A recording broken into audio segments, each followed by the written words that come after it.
সওয়াব কবরে শুয়ে লেখা হচ্ছে, আর আযাবকে শুধু হালকা করা হচ্ছে। ওই ব্যক্তি হালকা আযাব দেখার পরে কয়, গতকালকে আমার কঠিন আযাব দিয়েছো, আজকে হালকা হলো কেন? ওই ফেরেশতা বলে, তোমার একটা সন্তান, ভালো একটা সন্তান পৃথিবীতে রেখে এসেছো, এই সন্তান প্রতিদিন কোরআন পড়ে, কোরআনের সওয়াবের কারণে তোমার জাহান্নামের আযাব হালকা করা হলো। সুবহানাল্লাহ। এই ছেলেটা মাহফিলে গিয়েছে, মাহফিলে কোরআন বুঝাইছে, কোন সুবহানাল্লাহ। এইভাবে আপনার জাহান্নামের আগুন আল্লাহর হুকুমে আমরা হালকা করে দিলাম। সুবহানাল্লাহ বলেন। এই জন্য হালকা হয়ে গেল। যখন হালকা হতে হতে শেষ পর্যন্ত এই ছেলের সওয়াবের অংশ যেতে যেতে একদিন ফেরেশতারা এসে বলবে, ওগো আল্লাহর বান্দা, তুমি জাহান্নামের মধ্যে জ্বলতেছো, আল্লাহ হুকুম করেছেন আজকে তুমি জান্নাতের ভিতরে প্রবেশ করবে। সুবহানাল্লাহ। ওই আল্লাহর বান্দা বলবে, আয় আল্লাহ তাআলা, আমারে আবার দুনিয়ায় পাঠাইয়া দাও। আল্লাহ তাআলা বলবেন, আর দুনিয়ার ভিতরে পাঠানোর কোনো ব্যবস্থা নাই। কয়, কেন নাই? তখন আল্লাহ তাআলা বলবেন, আমাকে স্বীকার করার কারণে তোমারে দুনিয়ায় দিলাম, তুমি কেন কিছু আমল করো কিনা, কোন আমল তোমার হবে কিনা, এইটা পরীক্ষার জন্য দিছিলাম। কিন্তু তুমি সেই সুস্থ মতো আমার কোরআন মানতে পারো নাই, আমার কোরআনের বিরোধিতা করেছ। কিন্তু এরপরেও তোমার একটা সন্তানকে কোরআনের রাস্তায় দেওয়ার কারণে তোমারে আমি জান্নাত দিয়া দিলাম, কিন্তু আর পৃথিবীতে আর পাঠানো লাগবে না। তোমার ওই আওলাদ যদি জীবিত থাকে, আর তোমার আওলাদ যদি আরেক একজন আলেম বানাইছো, আর তোমার আওলাদ যদি তার সন্তানকে আলেম বানাতে পারে, কোরআন আর হাদিসের আলোচনা করতে পারে, বুঝাতে পারে, তাহলে তুমি জান্নাতের ভিতরে আছো। জান্নাতের ভিতরে তোমার মর্যাদা খালি উপরের দিকে যাবে। সুবহানাল্লাহ। কোন জান্নাতের ভিতরে খালি মর্যাদা বাড়বে, আর শুধু জান্নাতীরা তোমারে সালাম করবে। সুবহানাল্লাহ বলেন। জান্নাতের ভিতরে আমরা এত মনোরম পরিবেশের মধ্যে আমাদেরকে বাহবা দেবে, স্বাগতম জানাবে জান্নাতের হুরেরা। এই আশা আমরা কারা কারা করি, একটু হাত দেখি তো, হাত নামান। সবাই আশা করি তো। আজকের আলোচনা কোন দলের পক্ষে গেছে, কোন দলের পক্ষে যাইতেছে না, কোন দলের পক্ষে নয়। কোরআন এমন একটি কিতাব, কোন দলের পক্ষে কোরআন দাওয়াত দেয় নাই। কোরআন বলেছে সব ঐক্যবদ্ধ হইয়া দলাদলি কইরো না পৃথিবীতে, ওয়াতাসিমু বিহাবলিল্লাহি জামিয়ান ওয়া লা তাফাররাকু, সবাই ঐক্যবদ্ধ হয়ে কোরআনের আলোচনাতে শরীক হয়ে যাও।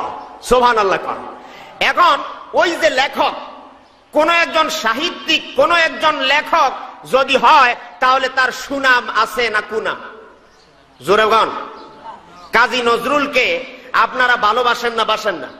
কাজী নজরুল, রবীন্দ্রনাথ গোল্ড মেডেল পেয়েছে, পুরস্কার পেয়েছে, ঠিক কিনা জোরে বলেন?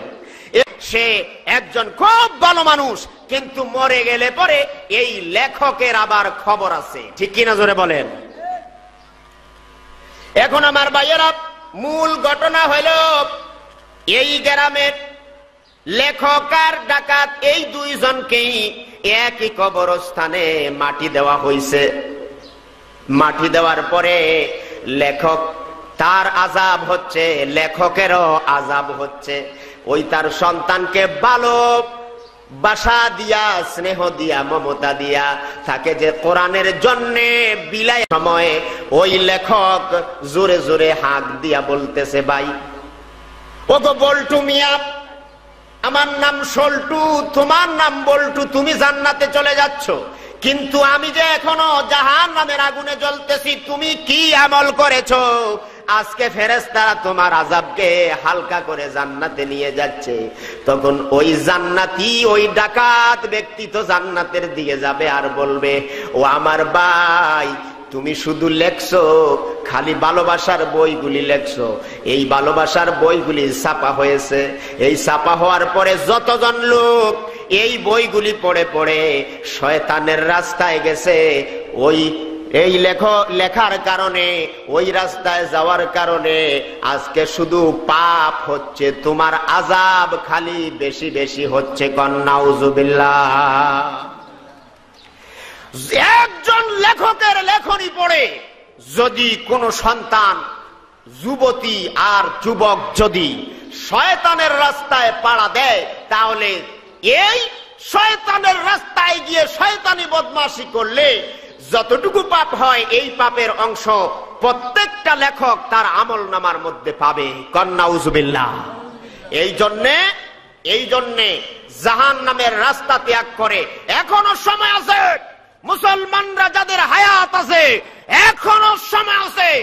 ভালো চিন্তা করতে হবে, ভালো ভালো আমল করতে হবে, মনটাকে কাজ দিতে হবে। মুনাফিকি, সুগলখুরি, শয়তানি বদমাশি ত্যাগ করে আমার জীবনকে গুরুত্ব দিতে হবে, যাতে করে আল্লাহ তাআলা আপনাকে আমাকে যে গুরুত্ব দিয়েছেন, জীবন, হায়াত আর মৌত আল্লাহ পাক আপনাকে আমাকে দিয়েছেন, এই হায়াত আর মৌত যাতে আমাদের সফলতার দ্বার প্রান্তে নিয়ে যেতে পারে, আল্লাহ যাতে তৌফিক দান করুন। জোরে বলেন আমিন।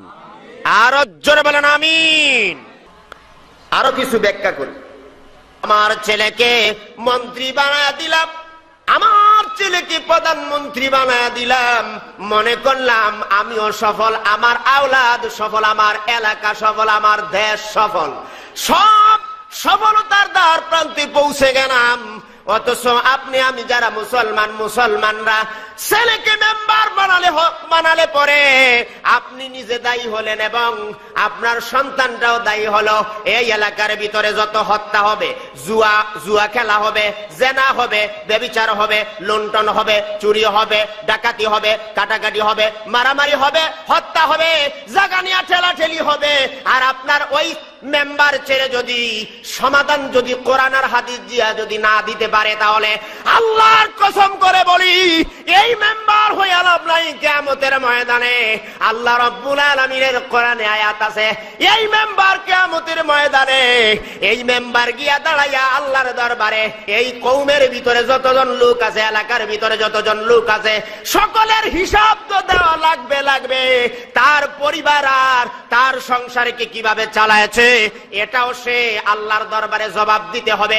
এই জন্য আমার ভাইয়েরা, কোন একজন প্রকৃত মুসলমান মেম্বার হতে হলে সে চিন্তা করে, এমপি হতে হলে চিন্তা করে, মন্ত্রী হতে হলে চিন্তা করে, তারপরে রাষ্ট্রনায়ক হতে হলে চিন্তা করে। সারা বিশ্বের ভিতরে কোরআন আর হাদিসের দাওয়াত যদি দিতে না পারে, তাহলে সে চিন্তা করে।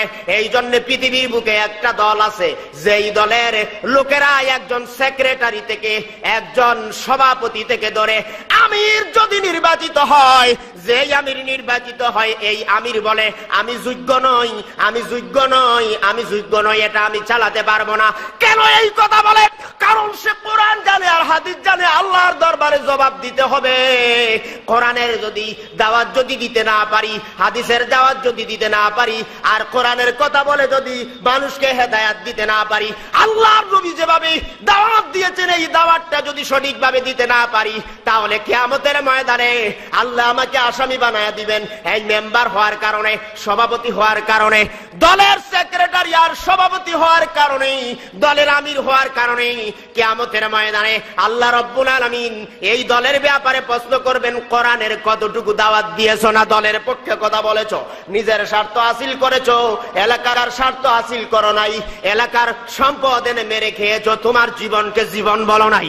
তোমাকে যে আমি একটা হায়াত দিলাম, কালের শপথ, যুগের শপথ, তোমার হায়াতের শপথ, তোমার জীবনের শপথ, এই তোমার জীবনটাকে যে তুমি প্রকৃতপক্ষে গুরুত্ব দাও নাই। আজকে জন্ম থেকে মৃত্যু পর্যন্ত যা করেছো, যত আলোচনা করেছো, গোপনে করো আর প্রকাশ্যে করো, একবারে যত আলোচনা করেছো, যত বিরোধিতা করেছো, যে কাজগুলি করেছো, সব আমি আল্লাহ পাক আজকে তোমার সামনে দিয়া দিলাম। চলো তোমার আমলনামা তুমি পড়ো। ইকরা কিতাবাকা কাফা বিনাফসিকাল ইয়াউমা আলাইকা হাসিবা। পড়ো তোমার কিতাব, যেই কিতাব তুমি নিজে পড়ার জন্য যথেষ্ট। সুবহানাল্লাহ। এই বক্তৃতার মধ্যে মিল আছে না নাই? বিষয় ভিত্তিক আলোচনা চলছে। সুবহানাল্লাহ।